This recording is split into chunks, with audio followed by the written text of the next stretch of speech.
Welcome to അനുരാസ്. ഇന്നത്തെ recipe ഒരു നാടൻ പലഹാരമായിട്ടുള്ള സുഖിയനാണ്. വളരെ എളുപ്പത്തിൽ നമുക്ക് സുഖിയൻ വീട്ടിലുണ്ടാക്കിയെടുക്കാവുന്നതേ ഉള്ളൂ. ലൈറ്റായിട്ടുള്ളൊരു മധുരം, ചെറുപയറും ശർക്കരയൊക്കെ ചേർത്തുണ്ടാക്കുന്ന ഒരു സോഫ്റ്റായിട്ടുള്ളൊരു സുഖിയൻ്റെ റെസിപ്പി. അപ്പോൾ എങ്ങനെയാണ് സുഖിയൻ ഉണ്ടാക്കാമെന്ന് നമുക്ക് നോക്കാം. അതിനായിട്ട് ആദ്യം ഒരു പാനിലേക്ക് 1 ടേബിൾ സ്പൂൺ നെയ്യ് ചേർത്ത് അതിലേക്ക് 1 കപ്പോളമുള്ള നാളികേരം ചിരകിയത് ചേർത്ത് കൊടുക്കുന്നുണ്ട്. എന്നിട്ട് നന്നായിട്ട് ഡ്രൈ ആയിട്ട് വറുത്തെടുക്കുക. ലൈറ്റായിട്ടുള്ളൊരു ബ്രൗൺ കളർ വരുന്ന രീതിയിൽ വറുത്തെടുക്കുക.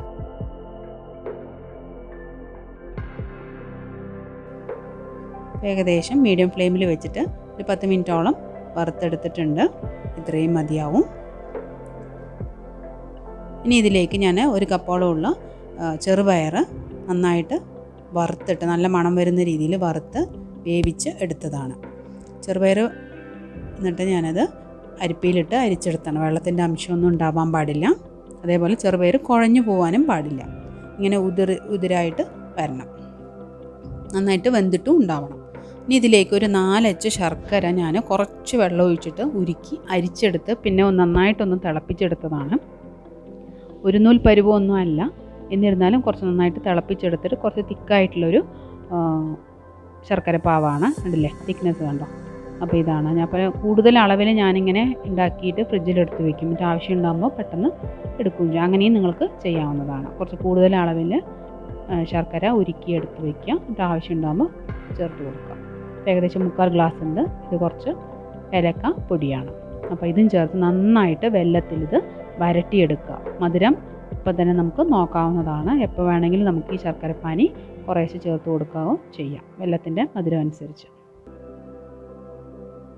അപ്പോൾ നന്നായിട്ടിത് സമയമെടുത്ത് വരട്ടിയെടുക്കുക. നല്ല ഹാർഡായിട്ടുള്ളൊരു ഇതിൽ ഈ പൂർണ്ണം ഉണ്ടാക്കിയെടുക്കണം.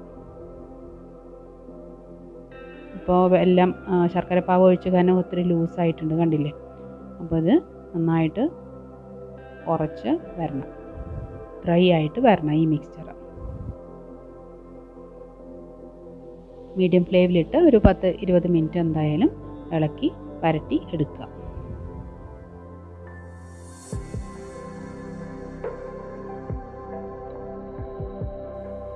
ആ ശർക്കരപ്പാവിൽ കടന്ന് ചെറുപയറും നാളികേരവും ഒക്കെ നന്നായിട്ട് വരണ്ട് വന്നിട്ടുണ്ട്.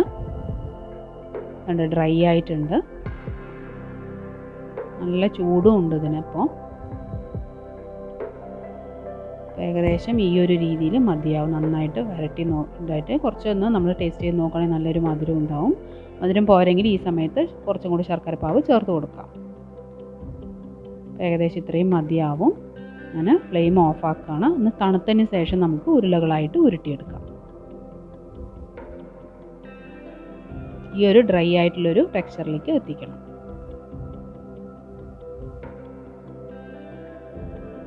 ഏകദേശം തണുത്തിട്ടുണ്ട്. ഞാൻ കയ്യിൽ കുറച്ച് നെയ്യ് ഗ്രീസ് ചെയ്തിട്ട് ഉരുളകളാക്കി ഉരുട്ടിയെടുക്കാൻ പോവാണ്. ഉള്ളിൽ ചൂടുണ്ട്. അപ്പോൾ ചൂടോടെ കൂടി തന്നെ ഉരുളയാക്കി എടുക്കണം എന്നൊന്നുമില്ല. നന്നായി തണുത്തിട്ട് എടുത്താലും മതി. ലൈറ്റ് ചൂടുണ്ട്, കുഴപ്പമൊന്നുമില്ല. അപ്പോൾ ജസ്റ്റ് ഒന്ന് പ്രസ് ചെയ്തിട്ട് നമുക്ക് ഉരുളകളാക്കിയിട്ട് എടുക്കാം. ഇങ്ങനെ ഉരുളകളാക്കി എടുക്കാൻ കിട്ടണം. ആ ഒരു രീതിയിലാണ് നല്ല മധുരവും ഉണ്ടാവണം. അപ്പോൾ അതാണ് ഇതിൻ്റെ ഒരു പാകം. എണ്ണയിലിട്ടാൽ പൊടിഞ്ഞു പോകാൻ പാടില്ല. അപ്പോൾ ആ ഒരു രീതിയിൽ സ്റ്റിഫായിട്ട് ഉരുളിയായിട്ട് നിൽക്കണം. ജസ്റ്റ് ഒന്ന് പ്രസ് ചെയ്ത്, ചൂടുണ്ട്, ജസ്റ്റ് ഒന്ന് പ്രസ് ചെയ്ത് നമുക്ക് ഉരുളയാക്കി എടുക്കാവുന്നതേ ഉള്ളൂ. പിന്നെ ഉരുളകളുടെ സൈസ് നിങ്ങൾക്ക് ഇഷ്ടാനുസരണം ചെയ്യാം. അപ്പോൾ ഇത്രയും ഉരുളകൾ ആക്കി എടുത്തിട്ടുണ്ട്. ഇനി മാവ് മുക്കിയെടുക്കുന്ന മാവ് ഉണ്ടാക്കണം. അതിന് 1/2 കപ്പ് മൈദ മാവ്, അതിലേക്ക് ഒരു 1/4 കപ്പ് കടലമാവ് ചേർത്ത് കൊടുക്കാം. ഒരു നുള്ള് സോഡ പൊടി ചേർത്ത് കൊടുക്കാം, ബേക്കിംഗ് സോഡ. 1/2 ടീസ്പൂൺ ഉപ്പ്, 1/4 ടീസ്പൂൺ ഉണ്ട്. ഇത് ഇഡ്ഡലി ദോശ മാവാണ്, അതുണ്ടെങ്കിൽ ചേർത്ത് കൊടുക്കാം. 2 സ്പൂൺ ചേർത്ത് കൊടുക്കാം. കളറിന് വേണ്ടിയിട്ട് ഒരു 1/2 സ്പൂണ് മഞ്ഞൾപ്പൊടി ചേർത്ത് കൊടുക്കാം. നല്ലൊരു മഞ്ഞ കളർ കിട്ടാനാണ്. ജസ്റ്റ് ഒന്ന് മിക്സ് ചെയ്തിട്ട് ഇനി ഇതിലേക്ക് കുറേശ്ശെ വെള്ളം ഒഴിച്ചിട്ട് നല്ലൊരു തിക്കായിട്ടുള്ളൊരു മാവ് കലക്കിയെടുക്കണം. ഒരുപാട് ലൂസാവാനും പാടില്ല, ഒരുപാട് കട്ടിയാവാനും പാടില്ല. ഇത് മുക്കിയെടുക്കേണ്ടതാണ്. ഏകദേശം ഒരു 3/4 കപ്പോളം വെള്ളം എനിക്ക് ആവശ്യമായിട്ട് വരുന്നുണ്ട്.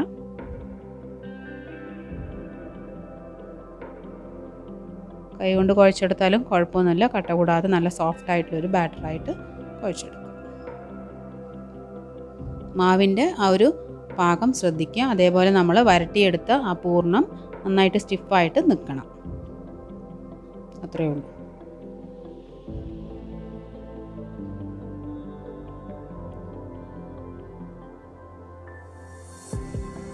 നാടൻ പലഹാരങ്ങൾ ഉണ്ടാക്കാൻ എളുപ്പമാണ്, പക്ഷെ ആ ഒരു പാകം നമ്മൾ കീപ്പ് ചെയ്യുകയാണെങ്കിൽ അത് പെർഫെക്റ്റായിട്ട് നമുക്ക് ഉണ്ടാക്കിയെടുക്കാവുന്നതേ ഉള്ളൂ.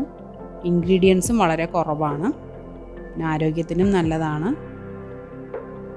പെട്ടെന്ന് അവൈലബിൾ ആയിട്ടുള്ള ഇൻഗ്രീഡിയൻസ് ആയിരിക്കും നാടൻ പലഹാരങ്ങൾക്ക് അധികം ഉണ്ടാവുക. ഈ ഒരു തിക്നെസ് ശ്രദ്ധിക്കുക കേട്ടോ. ഈ ഒരു തിക്നെസ് കറക്റ്റാണ്. ഏതായാലും 2 ഇട്ട് നോക്കാം. ആദ്യമായിട്ട് ഓരോ ഉരുളയായിട്ട് എടുത്തിട്ട് മാവിൽ മുക്കുക. കറക്റ്റ് അല്ല എന്നുണ്ടെങ്കിൽ ഈ ഉരുള അങ്ങനെ അങ്ങോട്ട് പൊടിഞ്ഞു പോകും. ഇനി നന്നായിട്ട് ചൂടായിട്ടുള്ള വെളിച്ചെണ്ണയിലേക്ക് ഇട്ട് കൊടുക്കുക. നന്നായിട്ട് മുങ്ങി നിൽക്കുന്ന രീതിയിൽ എണ്ണ ഒഴിക്കണം. ഡീപ്പ് ഫ്രൈ ആണ് നമ്മൾ ചെയ്യുന്നത്. മീഡിയം ഫ്ലെയിമിൽ വെച്ചിട്ടത് ലൈറ്റ് ഗോൾഡൻ ബ്രൗൺ ആവുന്ന രീതിയിലേക്ക് വറുത്തെടുക്കുക. ഉള്ളിലിന് വേകണമെന്നൊന്നുമില്ല, ഇത് ഓൾറെഡി വെന്തതാണ്. അപ്പോൾ മുകളിലത്തെ മാവ് നന്നായിട്ടൊന്ന് ഗോൾഡൻ ബ്രൗണായി വേവണം. ഇത്രയേ ഉള്ളൂ. പെട്ടെന്ന് നമുക്കിത് വറുത്തെടുക്കാവുന്നതേ ഉള്ളൂ. ഫ്ലെയിം അഡ്ജസ്റ്റ് ചെയ്യാം. എണ്ണ പലഹാരം ഉണ്ടാക്കുമ്പോൾ എണ്ണ കുടിക്കാതിരിക്കാൻ ഫ്ലെയിം അഡ്ജസ്റ്റ് ചെയ്യണം. ഇനി അടുത്ത ബാച്ച് അതേപോലെ ഇട്ട് കൊടുക്കാം.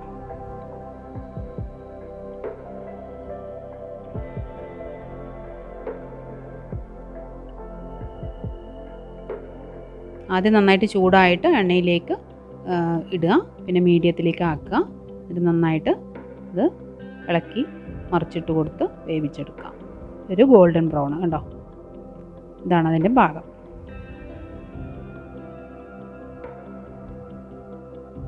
അങ്ങനെ ഓരോ ബാച്ചുകളായിട്ട് ഞാൻ ഇട്ടെടുത്തിരിക്കുകയാണ്. അപ്പോൾ ഇത്രയേ ഉള്ളൂ. വളരെ ടേസ്റ്റി ആയിട്ടുള്ളൊരു സുഖിയൻ്റെ റെസിപ്പി. അപ്പോൾ നിങ്ങൾ ഉണ്ടാക്കുന്നതായിരിക്കാം, പക്ഷേ ഈ ഒരു റെസിപ്പി നിങ്ങൾ ട്രൈ ചെയ്ത് നോക്കുക. ഫീഡ്ബാക്ക്സ് കമൻറ്റ് ബോക്സിൽ അറിയിക്കാൻ മറക്കരുത്. അതേപോലെ വീഡിയോ ലൈക്ക് ചെയ്യുക, ഷെയർ ചെയ്യുക. ഇതുവരെയും ചാനൽ സബ്സ്ക്രൈബ് ചെയ്തിട്ടില്ലെങ്കിൽ സബ്സ്ക്രൈബ് ചെയ്യുക. Thank you.